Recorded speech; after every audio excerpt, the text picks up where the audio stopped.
بسم اللہ الرحمن الرحیم الحمدللہ والصلاة والسلام علی رسول اللہ وبعد باب قوله هذا يوم لا ينطقون هذا يوم لا ينطقون آج وہ دن ہے کہ اس میں یہ لوگ بول ہی نہ سکیں گے۔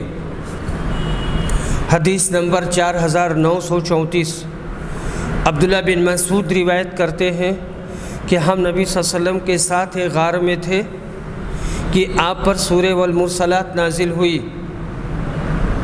پھر حضرت صلی اللہ علیہ وسلم نے اس کی تلاوت کی اور میں نے اسے آپ ہی کے منہ سے یاد کر لیا۔ وہی سے آپ کے منہ کی تازگی ابھی باقی تھی کہ اتنے میں غار کی طرف سانپ لپکا۔ نبی صلی اللہ علیہ وسلم نے فرمایا اسے مار ڈالو۔ ہم اس کی طرف بڑھے لیکن وہ بھاگ گیا۔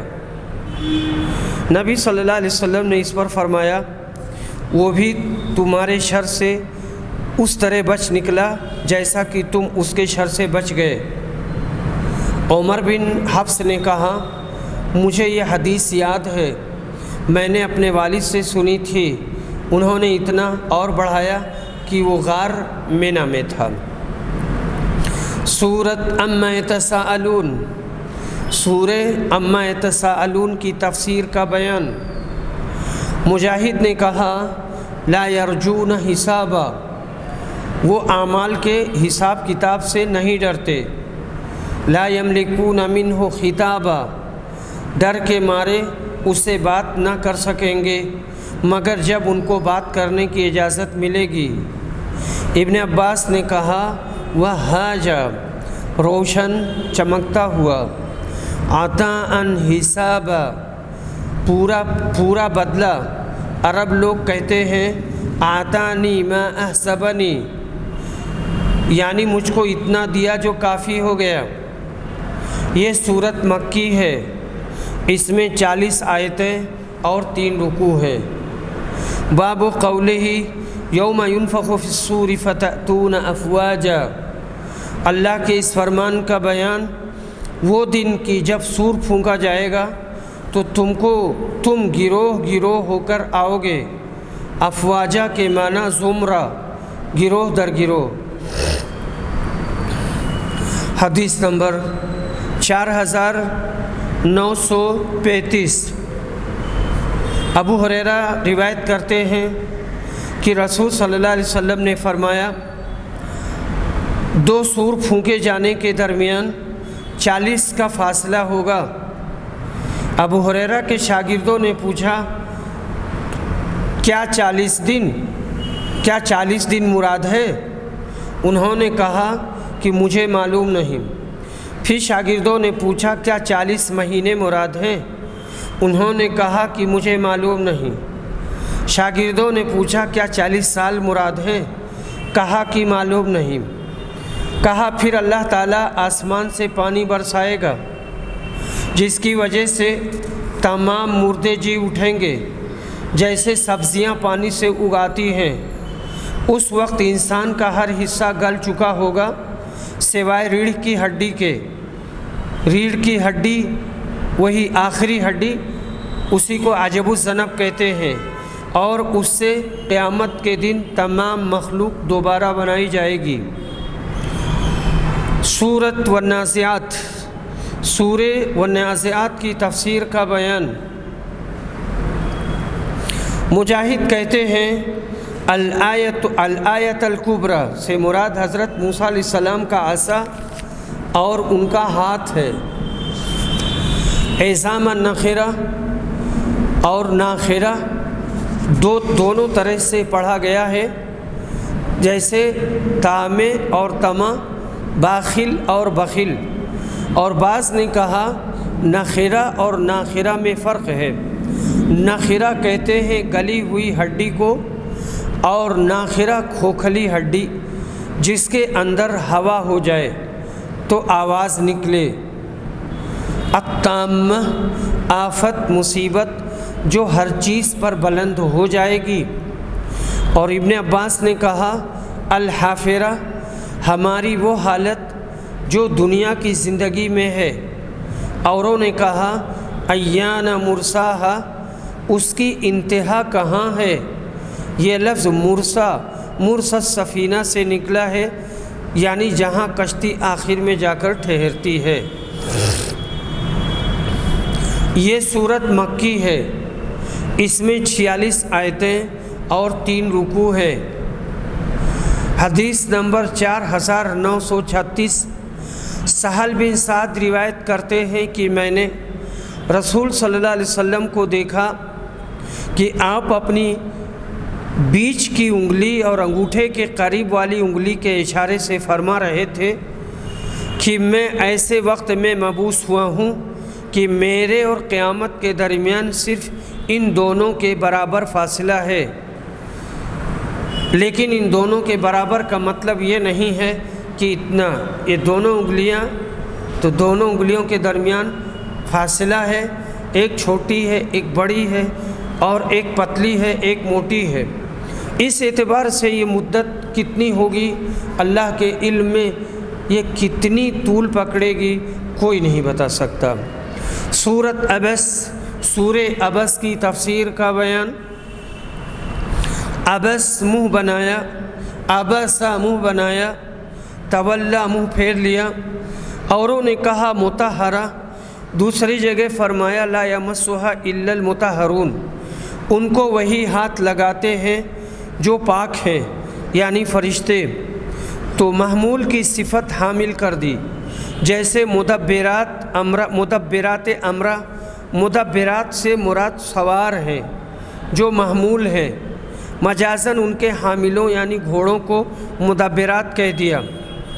والصحف مطہرہ، یہاں اصل میں تطہیر کتابوں کی صفت ہے، ان کے اٹھانے والوں یعنی فرشتوں کو بھی مطہر فرمایا۔ سفرہ، فرشتے، یہ سافر کی جمع ہے۔ عرب لوگ کہتے ہیں سفر تو بین القوم، اس نے قوم کے لوگوں میں صلح کرا دی۔ جو فرشتے اللہ کی وحی لے کر پیغمبروں کو پہنچاتے ہیں ان کو بھی سفیر قرار دیا۔ جو لوگوں میں ملاپ کراتا ہے، بعض نے کہا سفرتن کے معنی لکھنے والے، اوروں نے کہا تصدع کے معنی غافل ہو جانا ہے۔ مجاہد نے کہا لما یقضی ما امرہ کا معنی یہ ہے کہ آدمی کو جس بات کا حکم دیا گیا تھا وہ اس نے پورا ادا نہیں کیا۔ اور ابن عباس نے کہا ترحقھا قطرہ، اس کا معنی یہ ہے کہ اس پر سختی برس رہی ہوگی، مسفرہ، چمکتے ہوئے۔ ابن عباس نے کہا سفرہ کے معنی لکھنے والے۔ سورہ جمعہ میں لفظ اسفار اسی سے ہے، یعنی کتابیں۔ تلہا غافل ہوتا ہے، کہتے ہیں اسفار جو کتابوں کے معنی میں ہے، صفر بے کسر سین اس کی جمع ہے۔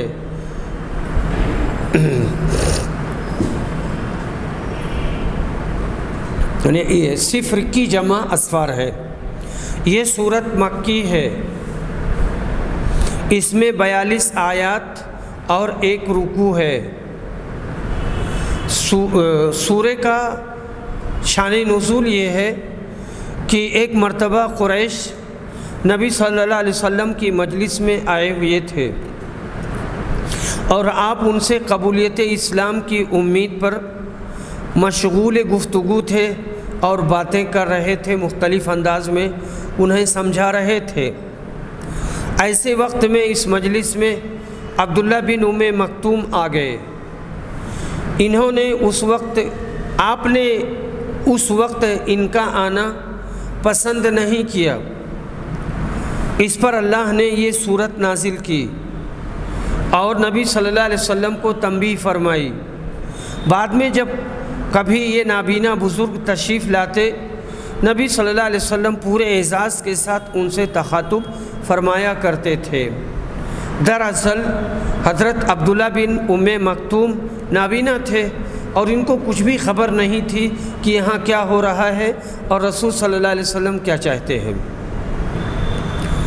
حدیث نمبر 4937، عائشہ رضی اللہ عنہا روایت کرتی ہیں کہ نبی صلی اللہ علیہ وسلم نے فرمایا اس شخص کی مثال جو قرآن پڑھتا ہے اور وہ اس کا حافظ ہے، مکرم اور نیک لکھنے والے فرشتوں جیسی ہے، اور جو شخص قرآن مجید بار بار پڑھتا ہے پھر بھی وہ اس کے لیے دشوار ہے تو اسے 2 گنا ثواب ملے گا۔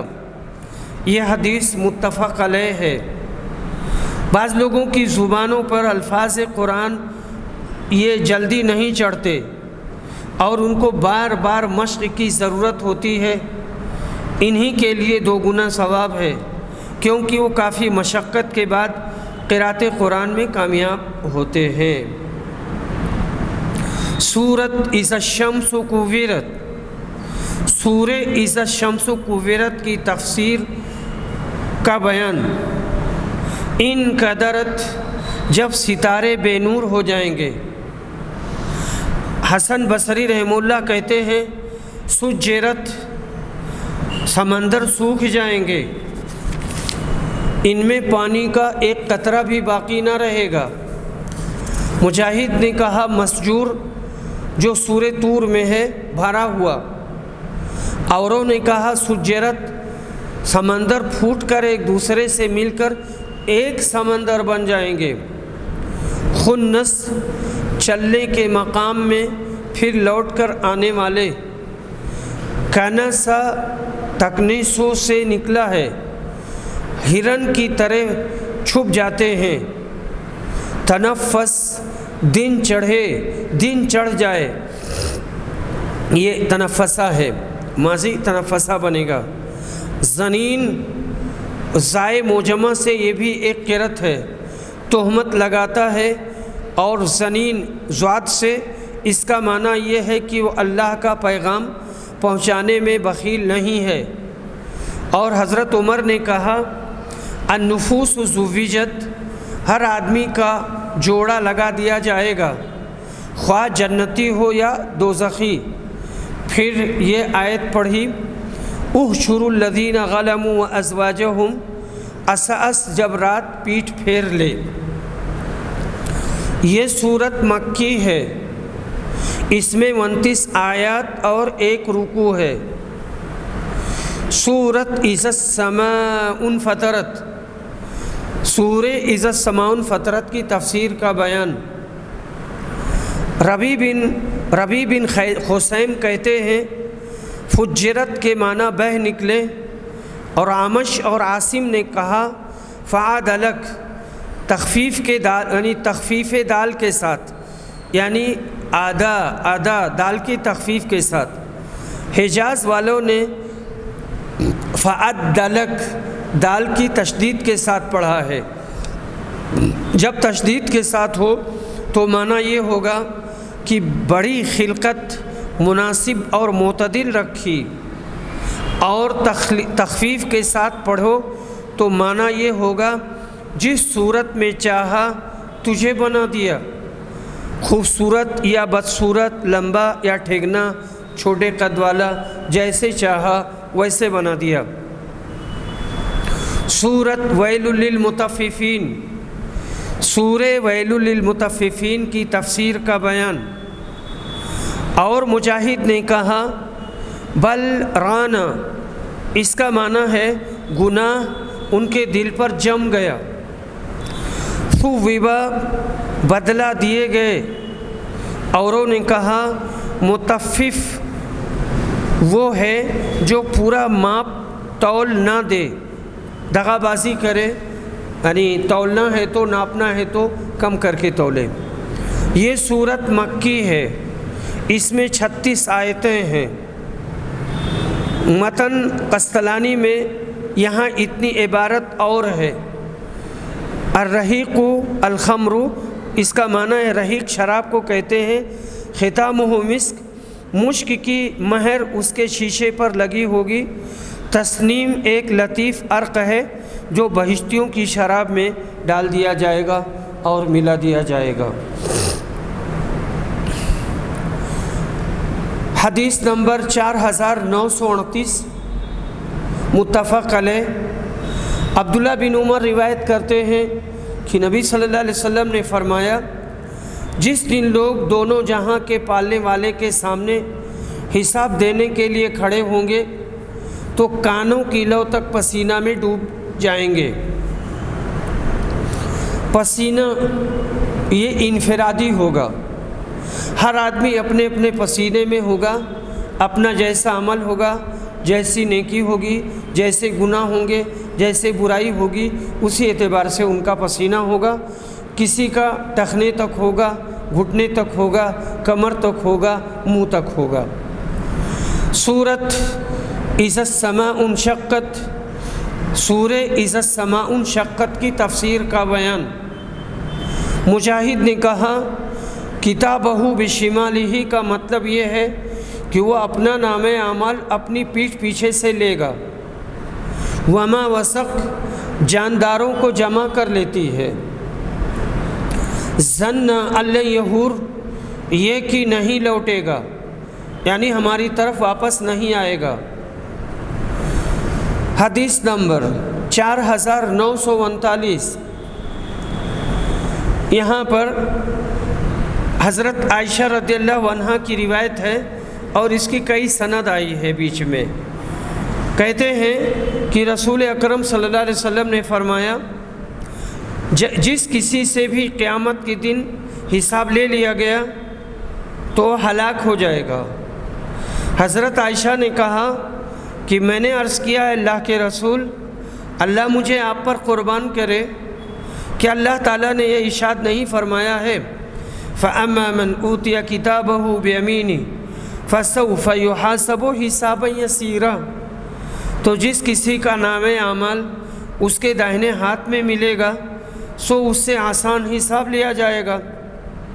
آپ نے فرمایا آیت میں جس حساب کا ذکر ہے وہ تو پیشی ہوگی، اس میں پیشی مراد ہے، وہ صرف پیش کیے جائیں گے اور بغیر حساب کے چھوٹ جائیں گے، لیکن جس سے بھی پوری طرح حساب لے لیا گیا وہ ہلاک ہو جائے گا۔ باب قولہ لَتَرْكَبُنَّ طَبَقًا عَنْ طَبَقٍ، اللہ کے اس فرمان کا بیان تم کو ضرور ایک حالت کے بعد دوسری حالت پر پہنچنا ہے۔ حدیث نمبر 4940، مجاہد روایت کرتے ہیں، کہتے ہیں کہ ابن عباس نے کہا لَتَرْكَبُنَّ طَبَقًا عَنْ طَبَقٍ، تم کو ضرور ایک حالت کے بعد دوسری حالت پر پہنچنا ہے۔ بیان کیا کہ یہاں مراد نبی کریم صلی اللہ علیہ وسلم ہے کہ آپ کو کامیابی رفتہ رفتہ حاصل ہوگی، یعنی چند روز کافروں سے مغلوب رہو گے، پھر برابری کے ساتھ ان سے لڑتے رہو گے، پھر غالب ہوگے۔ یہ سب آدمیوں کی طرف سے اشارہ ہے، پہلے شیرخوار، پھر بچہ، پھر جوان، پھر بوڑھے ہوتے ہو۔ ابن عباس کی تفسیر اس قرأت پر ہے جب لَتَرْكَبَنَّ با کے ساتھ پڑھیں، با کے فتحہ کے ساتھ پڑھیں، اور دوسری تفسیر مشہور قرأت پر ہے لَتَرْكَبُنَّ بے پر پیش۔ ابن مسعود نے کہا لَتَرْكَبُنَّ صیغہ مؤنث غائب کا ہے اور ضمیر آسمان کی طرف پھرتی ہے، آسمان طرح طرح کے رنگ بدلے گا۔ آیت قرآنی اپنے عموم کے لحاظ سے بہت ہی گہرائیاں لیے ہوئے ہے، جس میں آج کے ترقی یافتہ دور کو بھی شامل کیا جا سکتا ہے، جو بنی نوع انسان کو بہت سے ادوار طے کرنے کے بعد حاصل ہوا ہے، اور ابھی آئندہ اللہ ہی بہتر جانتا ہے کہ اور کون کون سے دور وجود میں آنے والے ہیں۔ آج کے اختراعات یعنی ایجادات انسان کو کائنات کی جس قدر مخفی دولتیں عطا کی ہیں، ضروری تھا کہ قرآن پاک میں ان سب پر اشارے کیے جاتے، جس کے لیے آیت کو پیش کیا جا سکتا ہے۔ یہ اس حقیقت پر دال ہے کہ قرآن مجید ایک ایسا آسمانی الہام ہے جو ہر زمانے اور ہر دور میں انسان کی رہنمائی کرتا رہے گا اور زیادہ سے زیادہ اسے ترقیات پر لے جائے گا، تاکہ صحیح معنوں میں انسان خلیفۃ اللہ بن کر اور رازہائے قدرت کو دریافت کر کے اور اس کائنات کو اس کے شائن شان آباد کر کے اپنی خلافت کے فرائض ادا کر سکے۔ سورۃ البروج، سورہ بروج کی تفسیر کا بیان۔ مجاہد نے کہا اخدود، زمین میں جو نالی کھودی جائے، فتنو، تکلیف دی۔ یہ سورت مکی ہے، اس میں 22 آیتیں اور 1 رکوع ہے۔ سورۃ الطارق، سورہ طارق کی تفسیر کا بیان۔ مجاہد کہتے ہیں ذات الرج ابر کی صفت ہے، تو سما سے ابر مراد ہے، یعنی بار بار برسنے والا۔ ذات الصدع بار بار اگانے والی، پھوٹنے والی، یہ زمین کی صفت ہے۔ اس کو فریابی نے موصولاً روایت کیا ہے، اور کہتے ہیں متن قسطلانی میں اتنی عبارت اور ہے، ایک سطر 1.5 سطر عبارت ہے، جس کا معنی یہ ہے کہ طارق ستارہ ہے، اور طارق اس کو بھی کہتے ہیں جو رات کو آئے۔ النجم الثاقب، روشن ستارہ۔ ابن عباس نے کہا قول فصل، حق بات۔ لما علیہا حافظ میں لما اللہ کے معنی میں ہے، کوئی نفس ایسا نہیں جس پر ایک نگہبان اللہ کی طرف سے مامور نہ ہو۔ سورہ قاف میں اس مضمون کو یوں بیان کیا گیا ہے ما یلفظ من قول الا لدیہ رقیب عتید۔ انسان اپنے منہ سے جو لفظ نکالتا ہے اس کے پاس ایک نگہبان فرشتہ موجود ہے جو فوراً اس کے الفاظ کو نوٹ کر لیتا ہے۔ ایک جگہ مزید وضاحت یوں موجود ہے کرامن کاتبین یعلمون ما تفعلون۔ اللہ کی طرف سے تم پر معزز منشی محرر مقرر شدہ ہیں جو تمہارے ہر کام کو جانتے اور تمہارے نام اعمال میں لکھ لیتے ہیں۔ بہرحال یہ ایک مسلمہ حقیقت ہے کہ ہر انسان کے ساتھ بطور محافظ یا کاتب ایک غیبی طاقت ہر وقت موجود ہے جسے فرشتہ کہا جاتا ہے۔ لہٰذا ہر مومن مسلمان کا فرض ہے کہ وہ سوچ سمجھ کر زندگی گزارے تاکہ مرنے کے بعد اسے شرمندگی حاصل نہ ہو۔ سورۃ سبح اسم ربک الاعلی، سورہ اعلیٰ کی تفسیر کا بیان۔ متن قسطلانی میں یہاں اتنی عبارت اور ہے، کہتے ہیں کہ قدر، مجاہد نے کہا قدر فہدا، معنی یہ ہے کہ آدمی کے لیے تو نیک بختی اور بدبختی کی تقدیر مقدر کر دی اور جانوروں کو ان کی چراگاہ بتلا دیے۔ اس کو طبرانی نے موصولاً روایت کیا ہے۔ اس میں 19 آیتیں ہیں اور یہ ایک سورت مکی ہے۔ حدیث نمبر 4941، برا ابن عازب روایت کرتے ہیں کہ نبی صلی اللہ علیہ وسلم کے مہاجر صحابہ میں سب سے پہلے ہمارے پاس مدینہ تشریف لانے والے مصعب بن عمیر اور ابن ام مکتوم تھے۔ مدینہ پہنچ کر ان بزرگوں نے ہمیں قرآن مجید پڑھنا شروع کر دیا، قرآن مجید پڑھانا شروع کر دیا۔ پھر عمار، بلال اور سعد آئے، پھر عمر بن خطاب 20 صحابہ کو ساتھ لے کر آئے۔ ان کے بعد نبی اکرم صلی اللہ علیہ وسلم تشریف لائے۔ میں نے کبھی مدینہ والوں کو اتنا خوش ہونے والا نہیں دیکھا تھا جتنا وہ حضور اکرم کی آمد پر خوش ہوئے تھے اور مسرت سے سرشار تھے۔ بچیاں اور بچے بھی کہنے لگے تھے کہ آپ اللہ کے رسول ہیں۔ ہمارے ہاں تشریف لائے ہیں۔ میں نے آپ صلی اللہ علیہ وسلم کی مدینہ میں تشریف آوری سے پہلے ہی سبح اسم ربک الاعلی اور اس جیسی اور صورتیں پڑھ لی تھیں۔ سورۃ هل اتاک حدیث الغاشیہ، سورہ غاشیہ کی تفسیر کا بیان۔ اور عبداللہ بن عباس نے کہا عاملۃ ناصبہ، اس سے مراد نصارہ ہیں۔ مجاہد نے کہا عین آنیہ، یعنی گرمی کی حد کو پہنچ گیا، اس کے پینے کا وقت آن پہنچا۔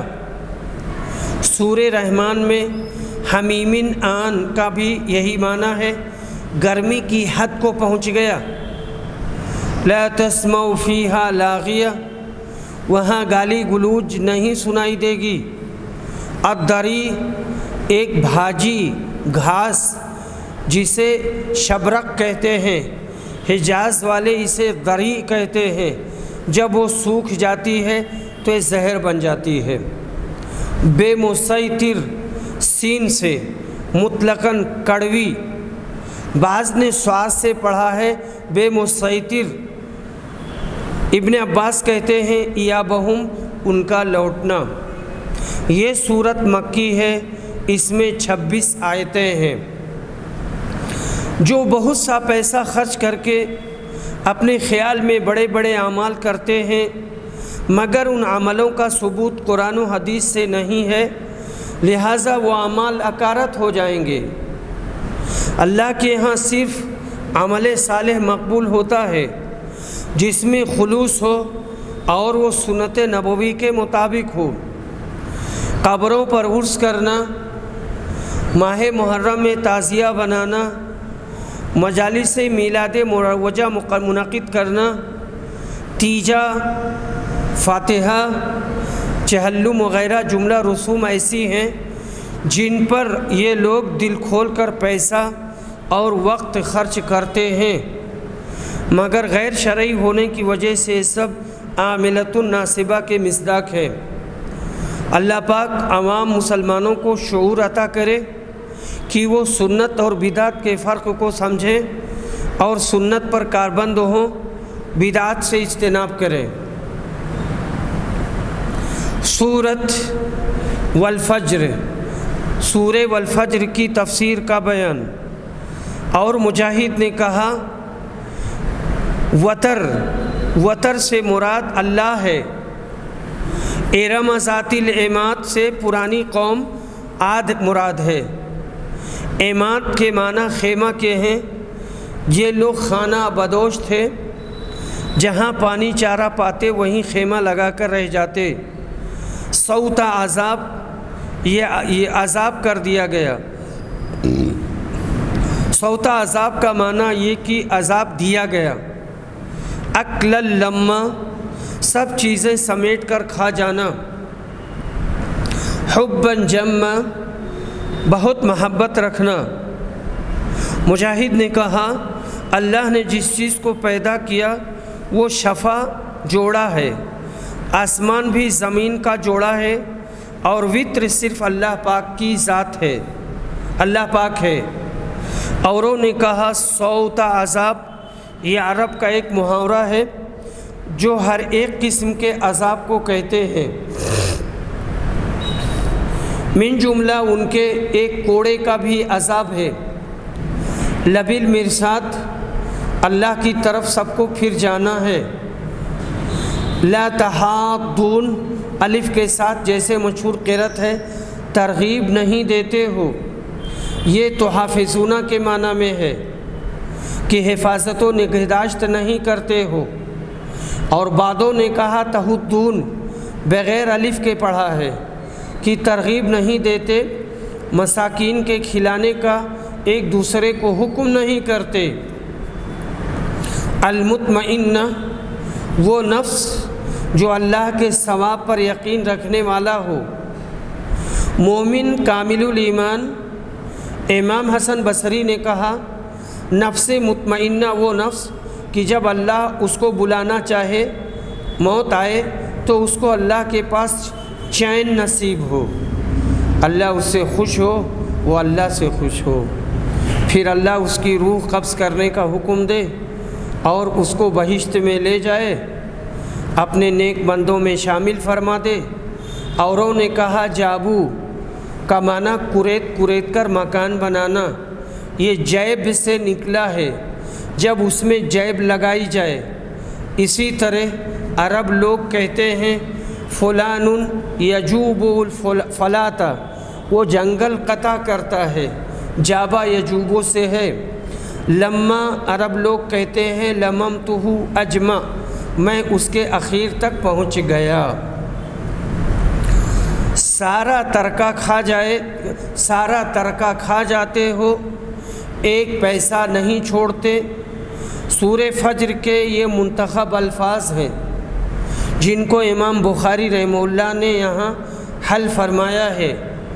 ان الفاظ کی مزید تفاسیر معلوم کرنے کے لیے ساری سورہ فجر کا مطالعہ کرنا ضروری ہے۔ یہ سورت مکی ہے، اس میں 30 آیتیں ہیں۔ سورت لا اقسموں کی تفسیر کا بیان۔ اور مجاہد کہتے ہیں بہذا البلد، اس سے مراد مکہ ہے، مطلب یہ ہے کہ خاص تیرے لیے یہ شہر حلال ہوا، اوروں کو وہاں لڑنا گناہ ہے۔ والد سے آدم، وما ولد سے ان کی اولاد مراد ہے۔ لبدا بہت سارا، النجدین دو راستے، بھلے اور برے، یعنی دو راستے، ایک اچھا ایک برا۔ مسغبہ بھوک، متربہ مٹی میں پڑا رہنا مراد ہے۔ فلق تہم العقبہ، اس نے دنیا میں گھاٹی نہیں پھاندی، پھر گھاٹی کو بیان کیا، کہا آپ کو کیا معلوم گھاٹی کیا ہے؟ غلام آزاد کرنا یا بھوک اور تکلیف کے دن بھوکوں کو کھلانا۔ یہ سورت مکی ہے، اس میں 20 آیات ہیں۔ اس سورت میں اللہ پاک نے اپنے حبیب صلی اللہ علیہ وسلم کو قسم دلا کر بتایا کہ ایک دن ضرور آپ مکہ واپس آئیں گے، آپ کو بے فکر ہونا چاہیے، یہ مکہ تمہارے لیے حلال ہوگا۔ یہی ہوا، ہجرت کے چند ہی سالوں بعد اللہ نے رسول اکرم کو مکہ فتح کرا دیا۔ جاء الحق وزهق الباطل ان الباطل كان زهوقا۔ سورۃ والشمس وضحاها، سورہ والشمس وضحاها کی تفسیر کا بیان۔ اور مجاہد نے کہا بتغواها، اپنے گناہوں کی وجہ سے، ولا يخاف عقباها، اللہ کو کسی کا ڈر نہیں کہ کوئی اس سے بدلہ لے سکے گا۔ حدیث نمبر 4942، عبداللہ بن زمعہ نے خبر دی کہ انہوں نے رسول صلی اللہ علیہ وسلم سے سنا، آپ نے اپنے ایک خطبہ میں حضرت صالح علیہ السلام کی اونٹنی کا ذکر کیا اور اس شخص کا بھی ذکر کیا جس نے اس کی کوچیں کاٹ ڈالی تھیں۔ پھر رسول صلی اللہ علیہ وسلم نے ارشاد فرمایا اِذٍ بَعَثَ أَشْقَاهَا، اس اونٹنی کو مار ڈالنے کے لیے ایک مفسد جو اپنی قوم میں ابو زمعہ کی طرح غالب اور طاقتور تھا اٹھا، اس کا نام قیدار تھا۔ نبی صلی اللہ علیہ وسلم نے عورتوں کے حقوق کا بھی ذکر کیا، تم میں بعض اپنی بیوی کو غلام کی طرح کوڑے مارتے ہیں، حالانکہ اسی دن کے ختم ہونے پر وہ اسے ہم بستری بھی کرتے ہیں۔ پھر آپ نے انہیں ریا خارج ہونے پر ہنسنے سے منع فرمایا اور کہا ایک کام جو تم میں ہر شخص کرتا ہے اسی پر تم دوسروں سے کیوں ہنستے ہو، اور دوسروں کے ہاں جب ریا خارج ہوتا ہے تب وہ ہنسنے کا کیا معنی ہے؟ ابو معاویہ نے بیان کیا کہ ہم سے ہشام بن عروہ بن زبیر نے، ان سے حضرت عبداللہ بن زمعہ نے بیان کیا کہ نبی صلی اللہ علیہ وسلم نے اس حدیث میں یوں فرمایا، ابو زمعہ کی طرح جو زبیر بن عوام کا چچا تھا، کیونکہ زمعہ مطلب بن اسد کا بیٹا تھا اور زبیر عوام بن خویلد بن اسد کے بیٹے تھے، تو ابو زمعہ عوام کا چچا زاد بھائی تھا، زبیر کا چچا ہوا۔ اس روایت کو اسحاق بن راہویہ نے اپنی سند میں موصولاً نقل کیا ہے۔ سورۃ واللیل اذا یغشی، سورہ واللیل کی تفسیر کا بیان۔ ابن عباس کہتے ہیں وَكَذَّبَ بِالْحُسْنَى سے مراد یہ ہے کہ اس کو یہ یقین نہیں کہ اللہ کی راہ میں جو خرچ کرے گا اس کا بدلہ اللہ اس کو دے گا۔ اور مجاہد نے کہا اذا تردّا، جب مر جائے، تلظّا وہ دوزخ کی آگ بھڑکتی شعلہ مارتی ہے، اور عبید بن عمیر نے تتلظّا دو تا کے ساتھ پڑھا ہے۔ باب والنہار اذا تجلی، اللہ کا یہ فرمان اور قسم ہے دن کی جب وہ روشن ہو جائے۔ حدیث نمبر 4943۔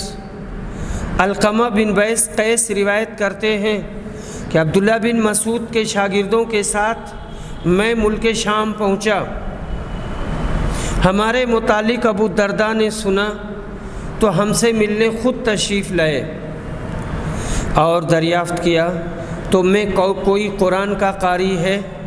ہم نے کہا جی ہاں۔ دریافت کیا کہ سب سے اچھا قاری کون ہے؟ لوگوں نے میری طرف اشارہ کیا۔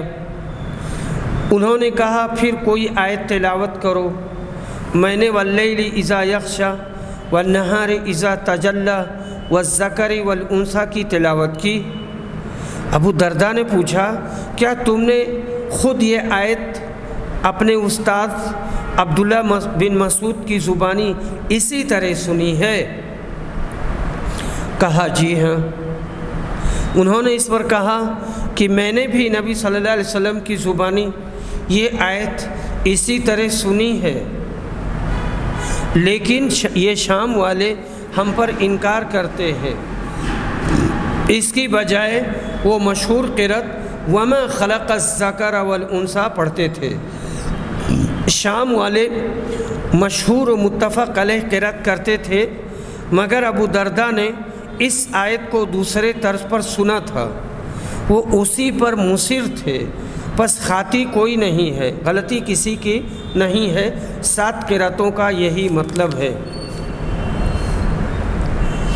باب قولہ وما خلق الذکر والانثی، اللہ کے اس فرمان کا بیان اور قسم ہے اس کی جس نے نر اور مادہ کو پیدا کیا۔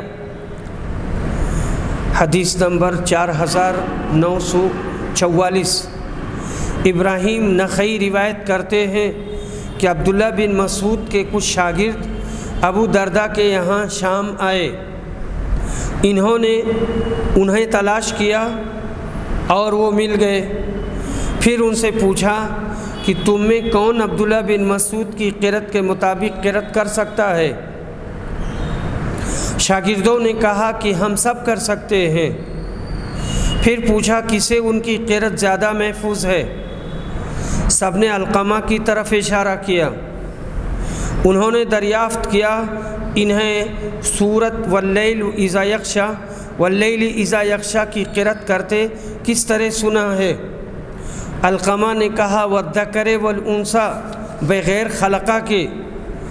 کہا کہ میں گواہی دیتا ہوں کہ میں نے بھی نبی صلی اللہ علیہ وسلم کو اسی طرح قرأت کرتے ہوئے سنا ہے، لیکن یہ لوگ چاہتے ہیں یعنی شام والے کہ میں وما خلق الذکر والانثی پڑھوں۔ اللہ کی قسم میں ان کی پیروی نہیں کروں گا، کیونکہ ابو درداء نبی صلی اللہ علیہ وسلم کے منہ سے یوں سن چکے تھے والذکر والانثی، وہ اس کا خلاف کیوں کر سکتے تھے؟ علماء نے کہا ہے کہ عبداللہ بن مسعود پر جہاں اور کئی باتیں مخفی رہ گئیں ان میں سے یہ قرت بھی تھی، ان کو دوسری قرت کی خبر نہیں ہوئی۔ وما خلق الذکر والانثی کی جو اخیر قرت اور متواتر تھی اور اسی لیے مصحف عثمانی میں قائم کی گئی۔ قرات متواتر یہی ہے جو مصحف عثمانی میں درج ہے۔ حضرت ابو دردہ کا نام اویمر ہے، یہ عامر انصاری خزرجی کے بیٹے ہیں، اپنی کنیت کے ساتھ مشہور ہیں۔ دردہ ان کی بیٹی کا نام ہے، اپنے خاندان میں سب سے آخر میں اسلام لانے والوں میں سے ہیں۔ بڑے صالح، سمجھدار، عالم اور صاحب حکمت تھے۔ شام میں قیام کیا اور 32 ہجری میں دمشق میں ان کا انتقال ہوا۔ باب قولہ فَأَمَّا مَنْ آتَى وَاتَّقَى، اللہ تعالیٰ کے اس فرمان کا بیان، سو جس نے دیا اور اللہ سے ڈرا، جس نے دیا اور اللہ سے ڈرا اور اس نے اچھی باتوں کی تصدیق کی، ہم اس کے لیے نیک کاموں کو آسان کر دیں گے۔ حدیث نمبر 4945۔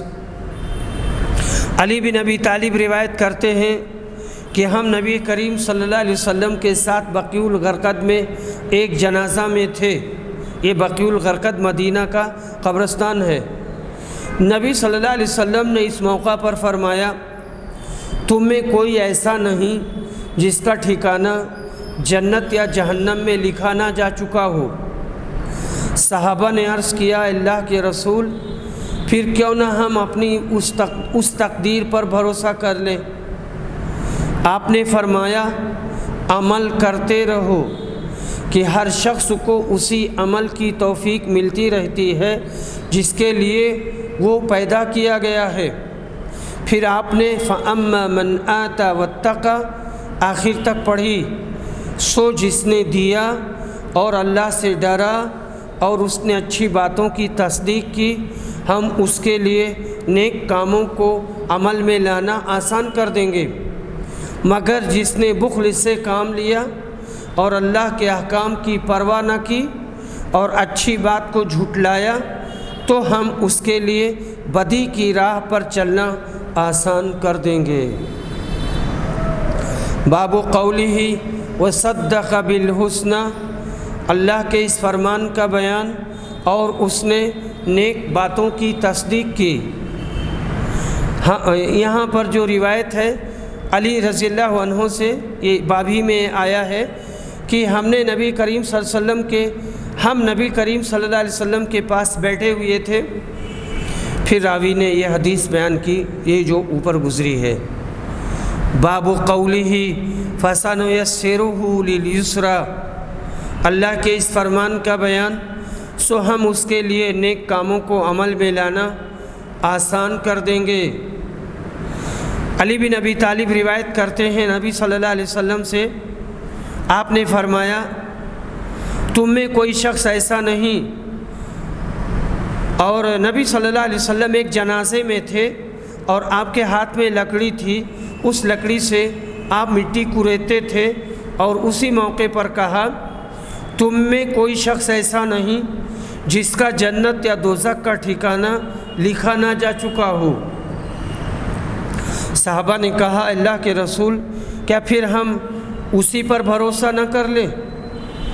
نبی صلی اللہ علیہ وسلم نے کہا، عمل کرتے رہو کہ ہر شخص کو توفیق دی گئی ہے انہی اعمال کی جن کے لیے وہ پیدا کیا گیا ہے، اس لیے جس نے دیا اور اللہ سے ڈرا اور اچھی بات کو سچا سمجھا۔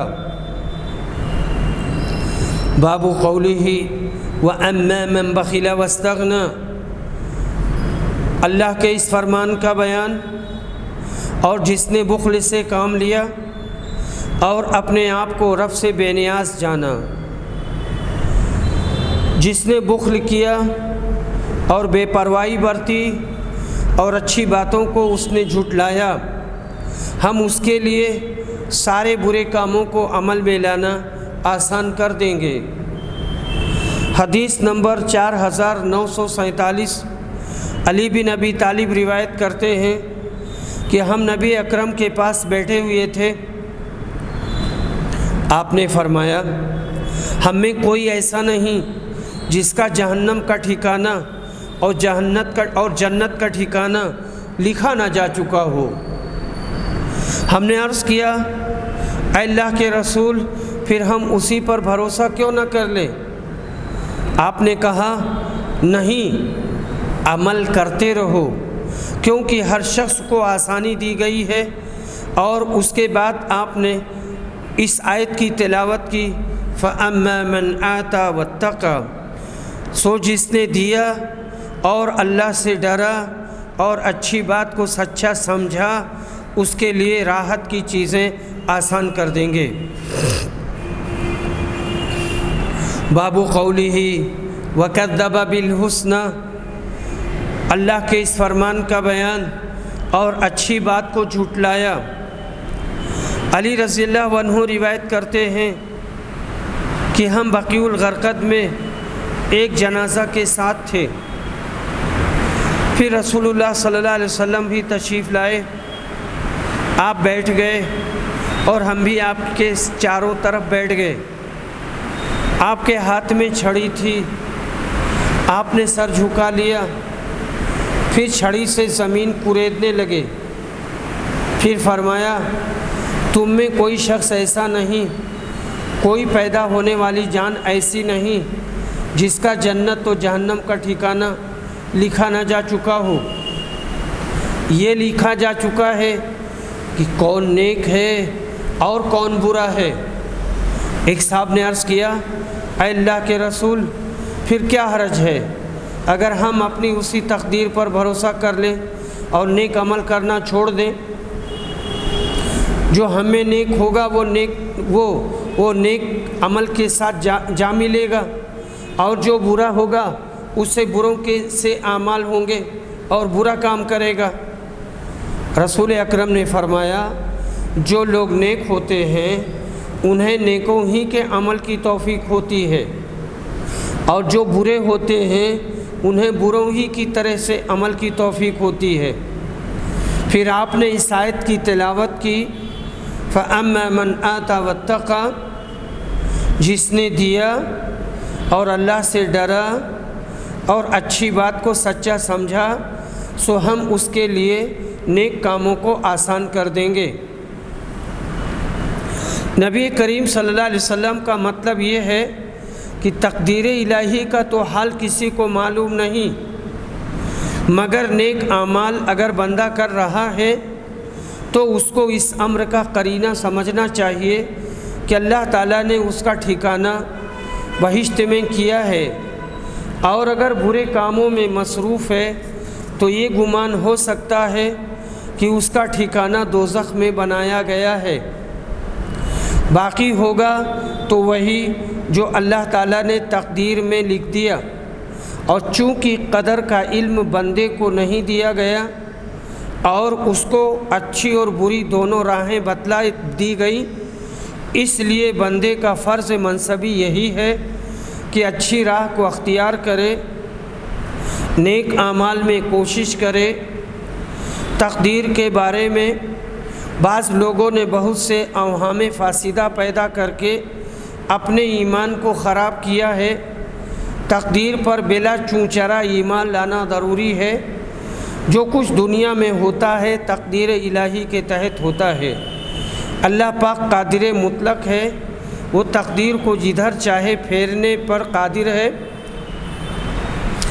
اس لیے اس سے نیک تقدیر کے لیے دعائیں کرنا بندے کا فرض ہے، اور بس۔ باب قولہ فَسَنُيَسِّرُهُ لِلْعُسْرَى، حدیث نمبر 4949 علی بن ابی طالب روایت کرتے ہیں کہ نبی صلی اللہ علیہ وسلم ایک جنازے میں تشریف رکھتے تھے، پھر آپ نے ایک چیز لی اور اسے زمین کریدنے لگے اور فرمایا تم میں کوئی ایسا شخص نہیں جس کا جہنم کا ٹھکانہ یا جنت کا ٹھکانہ لکھا نہ جا چکا ہو۔ صحابہ نے عرض کیا کہ یا رسول اللہ تو پھر کیوں نہ اپنی تقدیر پر بھروسہ کر لے اور نیک عمل کرنا چھوڑ دے۔ آپ نے کہا نیک عمل کرو، ہر شخص کو ان اعمال کی توفیق دی جاتی ہے جن کے لیے وہ پیدا کیا گیا ہے۔ جو شخص نیک ہوگا اسے نیکوں کے عمل کی توفیق ملی ہوگی، اور جو بدبخت ہوتا ہے اسے بدبختوں کے عمل کی توفیق ملتی ہے۔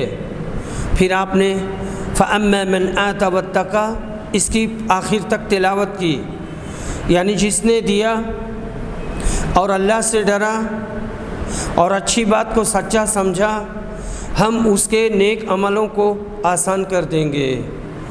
وآخر دعوانا الحمد للہ رب العالمین۔